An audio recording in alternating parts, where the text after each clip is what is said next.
recent article that just came out stated that Ford is going to extend the emergency measures in Ontario for another 28 days.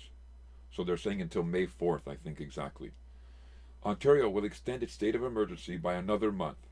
Premier Doug Ford said Monday, as he cautioned that even with some promising signs in the province's COVID-19 fight, it's too early to start lifting restrictions.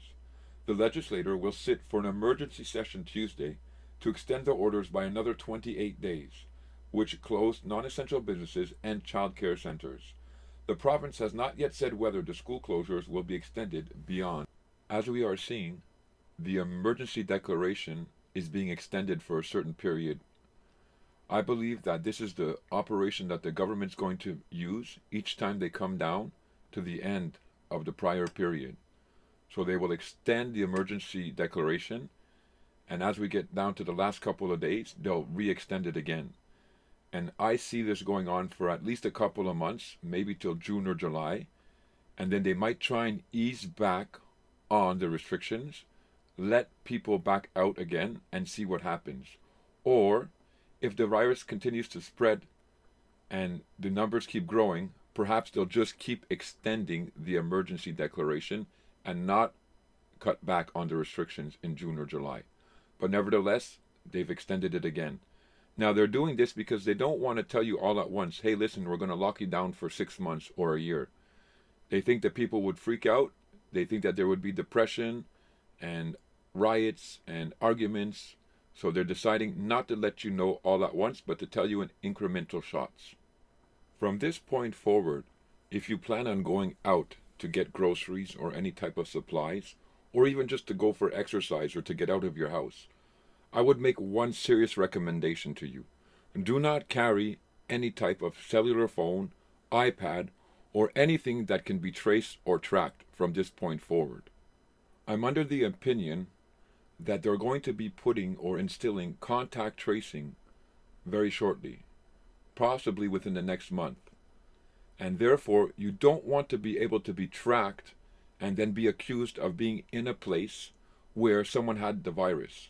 Because remember, in these enactments, it states that if you were in close contact with someone who is suspected to have the virus or does have the virus, then you open up yourself to be quarantined. Therefore, if they can track your whereabouts and see that you were in the vicinity of someone who had the virus, you're going to get yourself in trouble.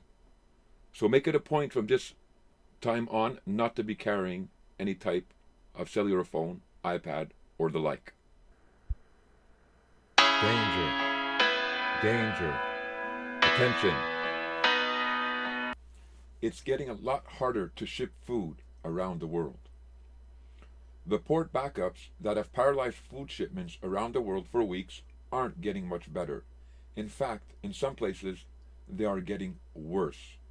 In the Philippines, officials at a port that's a key entry point for rice said earlier this week the terminal was at risk of shutting as thousands of shipping containers pile up because lockdown measures are making them harder to clear. Along those lines, Russia also has limited their exports upon grain and oats. Thailand has limited their exports or are shutting down their exports completely for rice. United States and Canada import quite a bit of food, especially during the off seasons when we don't have our growing seasons. Right now, as you are watching this video and listening to this video, many countries across our world are limiting exporting their foods and their medical supplies, medication, pills. Now, we're not being told this by mainstream media because they don't want to cause a panic, but this is normal behavior. Because the countries are suffering from this pandemic, from this virus, and I know some don't believe that this is a virus that's actually in operation, but nevertheless, because they are claiming to be suffering from this virus, they are putting their state first. They are putting their people first.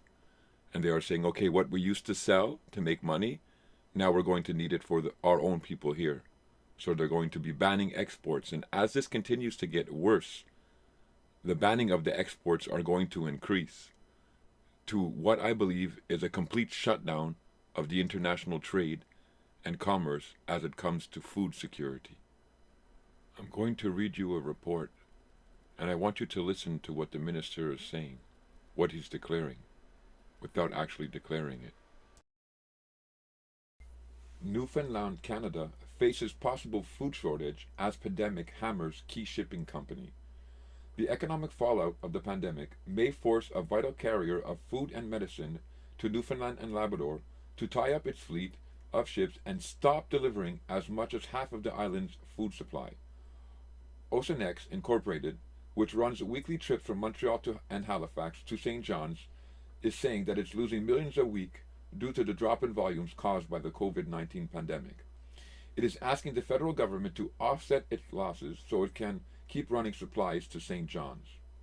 "We just can't continue," said Sid, the company's executive chairman. "It's costing us $5 million a week to operate, and we're about $2 million short." Hines said the company almost certainly will have to cancel one of its weekly trips from Montreal, tie up the boat, and lay off people. Getting progressively worse. He said the other Montreal trip and the weekly Halifax to St. John's run also may have to stop if Oceanex can't get federal financial support. "It's getting progressively worse. It's not getting better," Hines said. "The past week was worse than the previous week. If Oceanex shuts down, it would create an immediate food security and public safety crisis in the province." Oceanex said it delivers 50% of all freight to Newfoundland and 75% of all goods to the more heavily populated St. John's area on the northeast Avalon Peninsula. It is a major supplier for Costco, Walmart, and other major grocery stores in Newfoundland and Labrador, and it delivers a significant amount of medicine and medical supplies to the province.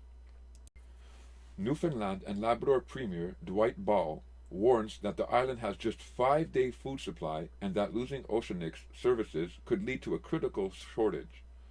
"For the many staples that we have in our life right now, Oceanex is a supplier," Ball told CBC News. "So we are literally less than a week away to running out of food that we eat and are part of our lifestyles here in the province. So this critical supply line is looking for a lifeline from the federal government. Oceanex was struggling financially before the pandemic. It carries significant debt, and most of its costs, such as fuel, can't be offset by government pandemic aid programs such as the wage subsidy. Those problems have been compounded by a drop in shipping volumes that is flattening the company's revenue stream. Delivering new cars to Newfoundland dealerships makes up a significant portion of their business in normal times. And, as you know, it's hard to sell cars when people are buried."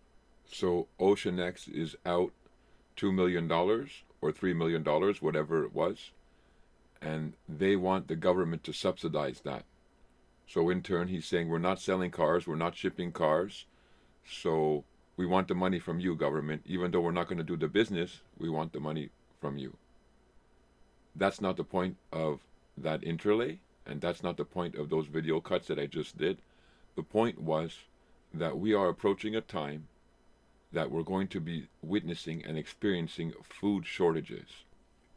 The corporations that work to pack the foods that we buy, the processed foods, and also I've been seeing that the people that prepare the meats, these operations are being shut down due to the COVID-19, the coronavirus. Therefore, they're going to have an impact upon the food supply and what's available. On top of that, the exports that are coming into the country have basically shut down, or, if you will, at least halved. But depends on what reports you look at. But nevertheless, there's been a great interruption, a great trouble has come against the food supply and the transportation of the food. Now, some may say, "Hey, look, John, I went down to the grocery store and there's plenty of food there. I may even have, there's still canned foods and there's still, everything's available for me." What you're seeing right now is a back supply of food that was made 6 months ago, processed food and so forth. What happens is they make the food in advance and they stick it in a giant warehouse. Just give you an example. And then the orders come in and they send up these orders. And they know the numbers exactly what they were going to need in order to run that timeline of the 6 months.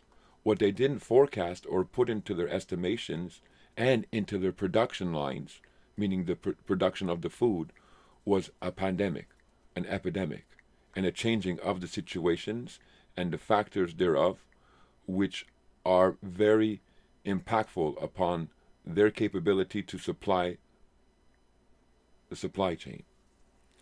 So what we're seeing right now in the grocery stores is a backlog of product already made. But going forward, they're not making the product right now because of the lockdowns and the virus that's spreading. So we're going to see the shortage of food catch up to the cities and to the rural areas. Not only that, as you saw in the video, they're reducing exports tremendously. And the food that's going to be coming in that these processors would be using is not going to be there in abundance, if at any.